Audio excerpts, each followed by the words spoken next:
Il faut toujours rester humble par rapport aux différentes années. Je me rends compte que nous, on est là pour pouvoir ajuster, assembler et trouver les meilleures associations, j'ai envie de dire. Mais on ne fait qu'exprimer ce que la nature nous donne.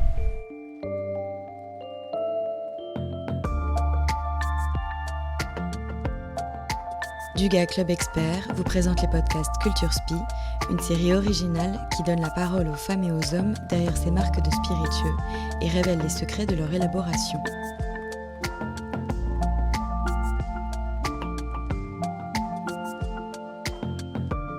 Sous le soleil intense de la côte est de la Martinique, on voit parfois passer comme un éclair blanc. De son vol calme, l'oiseau suit les tracteurs qui s'en vont couper la canne à sucre dans les champs qui s'étalent sur des hectares le long de la presqu'île de la Caravelle. L'oiseau se pose, tente d'attraper souris et mulots qui s'échappent de la base des cannes fraîchement coupées, puis repart vers les terres de la réserve naturelle de la Caravelle. Depuis plus de 172 ans, la famille Bougenot cultive la canne à sucre sur ces terres de l'océan Atlantique, face à la presqu'île protégée. Aujourd'hui, par l'entêtement de Stéphane Gouillet, responsable de l'exploitation agricole, l'habitation est revenue à ses premiers amours et veut valoriser la canne à sucre qui a fait sa renommée. De parcelles exceptionnelles, BD Trésor a fait 3 rhums qui rendent hommage aux différents terroirs cultivés par l'habitation du Galion. Aujourd'hui, une immersion au cœur des parcelles battues par les vents de BD Trésor, rhum de terroir, naturel et parcellaire.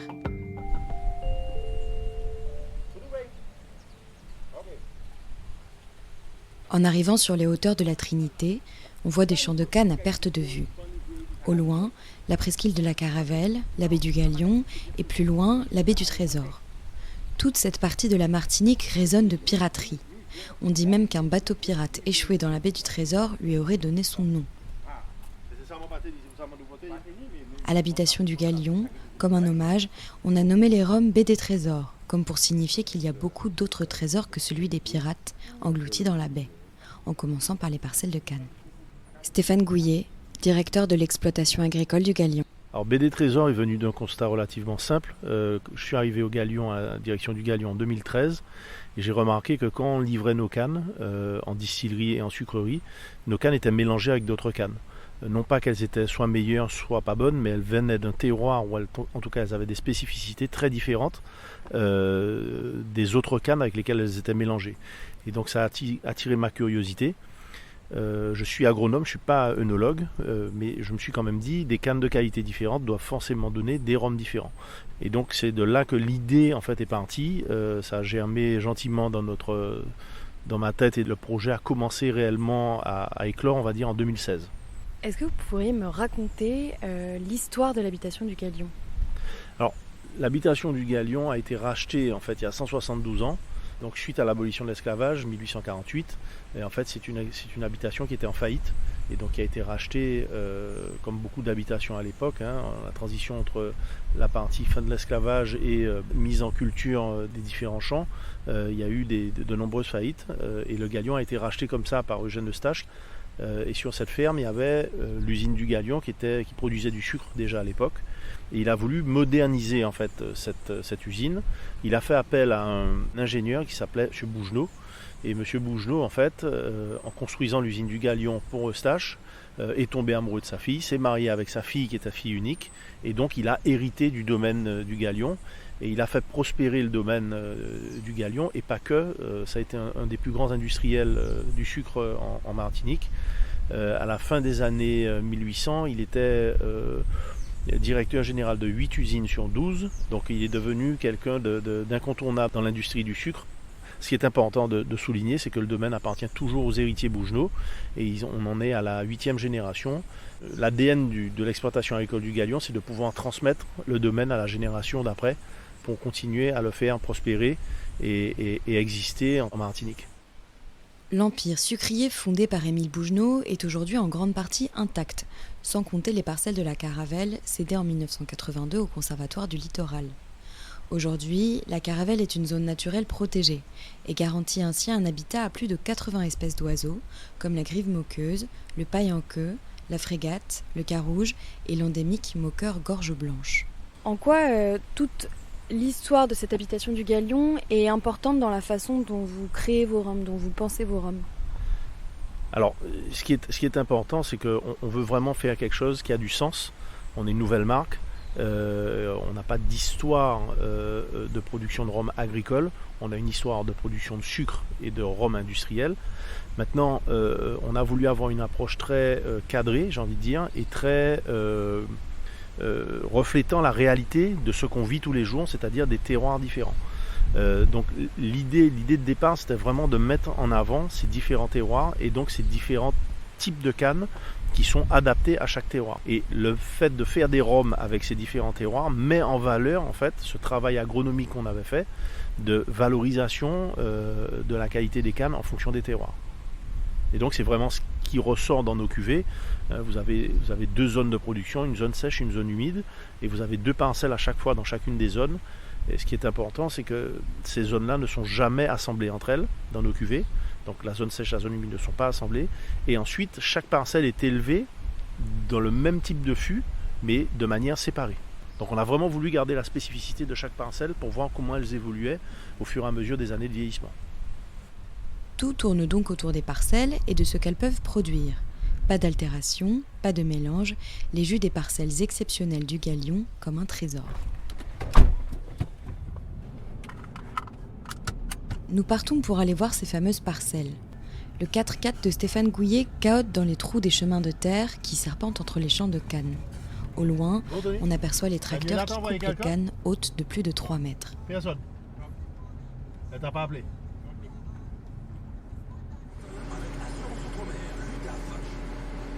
Je ferme.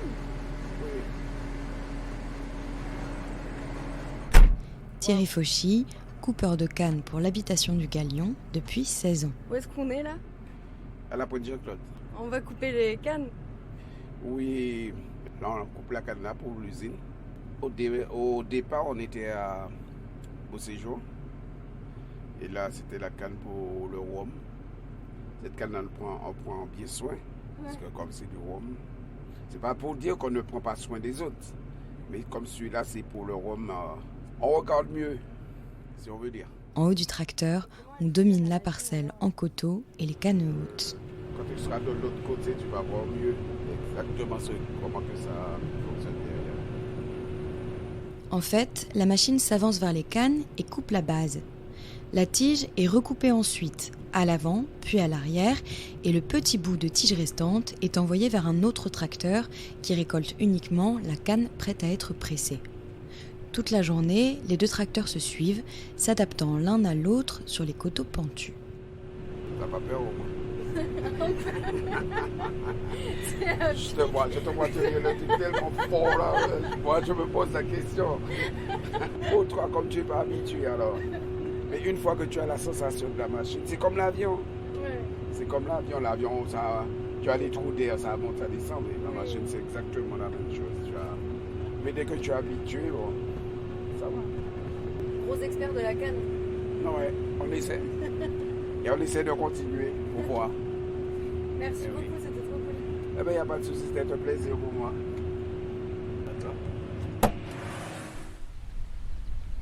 C'était une évidence de faire un rhum qui restait dans ce cahier des charges AOC, mais on voulait les faire de manière très différente de ce qui se faisait.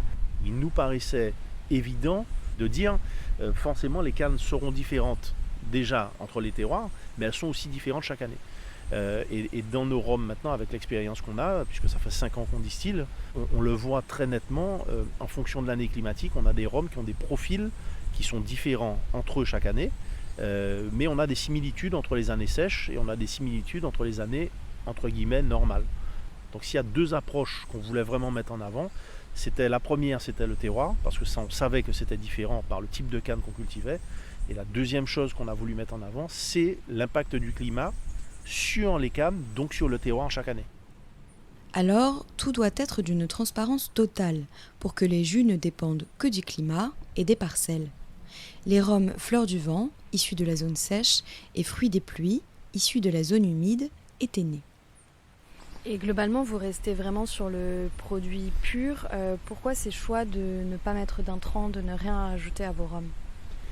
Parce que en fait, le deuxième j'ai envie de dire, gros titre de notre aventure, après faire un alcool sans défaut, c'était faire un rhum vrai. Un rhum qui est transparent, j'ai envie de dire, dans le sens où tout est accessible en information et tout est vérifiable. Et dans le process de vieillissement, il est extrêmement normé et on est totalement transparent sur ça. On utilise 35% de fûts neufs et 65% de fûts d'occasion, que ça soit pour les fûts américains que pour les fûts français. Et les fûts français d'occasion, ils viennent d'une maison de cognac. Les fûts américains viennent d'une maison qui fait du bourbon. Toujours la même chaque année, pour toujours avoir les mêmes fûts.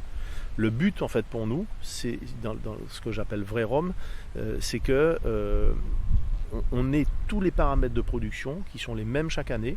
La seule chose qui va varier, c'est le climat sur la parcelle, donc sur la qualité des jus et donc sur les profils des rhums. Et donc le goût au final, on reste sur les mêmes profils aromatiques mais avec des subtilités qui sont différentes et qui sont très facilement décelables, même par le commun des mortels qui n'est pas amateur de rhum, il pourra voir les différences. Et ces différences-là s'expliquent par le climat qui était soit humide, soit très sec, ou soit plus sec que l'année d'avant. Et ça explique les profils différents au fur et à mesure des années. En étant à ce point à l'affût des qualités de chaque parcelle, Stéphane Gouillet a même découvert un rhum. Plein Soleil, c'est un trésor dans le trésor, j'ai envie de dire, parce qu'il n'était pas prévu. Le rhum blanc, pour nous, c'était vraiment, dans 90% des cas, la définition du rhum qui était assemblée. Pour qu'en fait, il ait le même goût chaque année, etc., etc. Et donc, on n'était pas dans l'ADN de départ, qui était l'expression des terroirs. Donc, on ne voyait pas comment faire coller un rhum blanc à notre histoire de début. Sauf que en distillant Fond Basile à plusieurs reprises, donc en 2017, en 2018, en 2019, je me suis rendu compte qu'on avait une similitude et un profil aromatique était le même chaque année, même si les années de production n'étaient pas les mêmes. C'était la seule parcelle qui était comme ça. Donc en 2020, lors de la distillation de Fond Basile, j'ai gardé quelques bouteilles et je les ai fait goûter. Et là, à l'unanimité, tout le monde me dit non, il faut absolument qu'on sorte le rhum blanc. Plein Soleil, le nectar de Fond Basile était né. Au nez, on est vraiment sur la canne fraîche, une canne qui vient d'être coupée, un champ qui vient d'être coupé, qui commence à fermenter avec cette odeur qui est vraiment très caractéristique, et des notes très complexes en bouche. On a un effet mentholé, on a un effet aussi réglisse, donc un petit peu d'amertume, la fin de réglisse, des notes d'agrumes quasiment citronnées, et beaucoup de nos dégustateurs nous disent en fait c'est un tout en un. Il y a déjà le sucre, il y a déjà le citron, il n'y a pas besoin de grand chose en plus pour le déguster. En quoi tu trouves qu'il est différent des autres rhums blancs Plein Soleil? Camille René, responsable commercial de Baie des Trésors. Alors, c'est un rhum blanc qui n'est pas agressif, qu'on n'est pas obligé de couper avec d'autres ingrédients. Donc, je pense au sucre, au citron pour le type punch traditionnel ou même en cocktail. C'est vrai que c'est assez particulier de pouvoir déguster un rhum blanc comme ça, pur. Et puis également même en sortie de colonne autour de 70-73 degrés, c'est un rhum qu'on peut apprécier comme ça aussi. Donc voilà, je trouve qu'il se démarque des autres pour ça. La différence, le maître mot chez Baie des Trésors. Tanguy Salinière, responsable communication de la marque. Vous avez beaucoup dit que l'idée chez Baie des Trésors, c'était vraiment d'être différent des autres maisons de rhum martiniquaises. Comment elle s'exprime cette différence selon vous?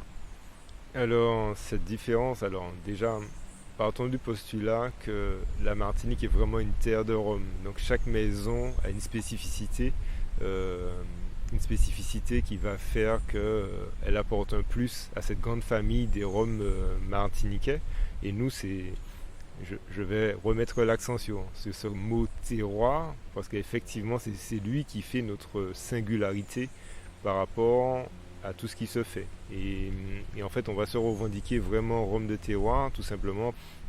Nous avons un espace de jeu en fait pour la coupe des cannes qui est tellement large, qui nous permet d'aller jouer, d'aller piocher des cannes dans des zones où on peut s'amuser à créer des produits en fait qui vont valoriser ces terroirs. La philosophie chez nous et pour l'avenir, c'est une parcelle, une zone, un rhum. Donc voilà, en espérant que ça continue comme ça. Pourquoi est-ce que vous vouliez travailler pour cette maison particulièrement? Qu'est-ce qui vous a donné envie de travailler ici? J'ai travaillé pendant 10 ans au comité martiniquais du tourisme. Donc la valorisation de la Martinique a toujours fait partie de mes amours. Et Et en fait, je tombe sur ce projet Baie des Trésors qui consiste à valoriser la Martinique. Je n'ai pas à date là d'autres projets qui arrivent à valoriser par le goût aussi bien une terre. C'est-à-dire qu'en gros, quand vous goûtez Fleur du Vent et quand vous goûtez Fruits des Pluies, qui sont pourtant 2 rhums qui ont le même âge, 13 mois chacun, on se rend compte qu'à chaque fois, il y a une vraie différence entre eux. Et donc, il y a une valorisation du terroir duquel est issu chacun des rhums assez impressionnante. Et ce sont tous ces éléments, cette valorisation du terroir, la valorisation de la ville de la Trinité, de la Martinique, qui ont fait que je n'ai même pas hésité une seconde à rejoindre l'équipe de Baie des Trésors.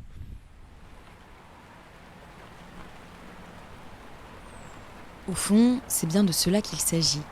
Valoriser la Martinique parce que sa terre sait produire de plus riche, année par année. Baie des Trésors, ce sont des rhums agricoles au sens premier du terme. Stéphane Gouillet connaît parfaitement les terres qu'il gère au quotidien et sait extraire ce qu'elles peuvent donner de meilleur. Sans chercher à pousser ses parcelles, il en veut l'expression la plus pure, du terroir, des cannes qui y poussent et du climat. Pour que même un amateur non éclairé puisse reconnaître l'influence du soleil, de la pluie, des vents dans le rhum. Pour que chaque visiteur de la Martinique puisse connaître, comme lui, cette terre sur le bout de ses doigts.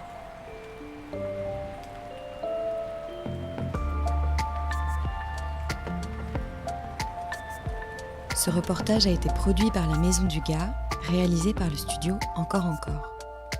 Les podcasts Culture Spi reviendront dans quelques semaines pour vous faire découvrir une nouvelle fois les dessous de fabrication et d'élaboration des marques du Gars Club Expert. En attendant, si vous avez aimé cet épisode, n'hésitez pas à le partager sur vos réseaux sociaux. Vous pouvez retrouver les rhums Baie des Trésors chez votre caviste et sur le site dugaclubexpert.fr.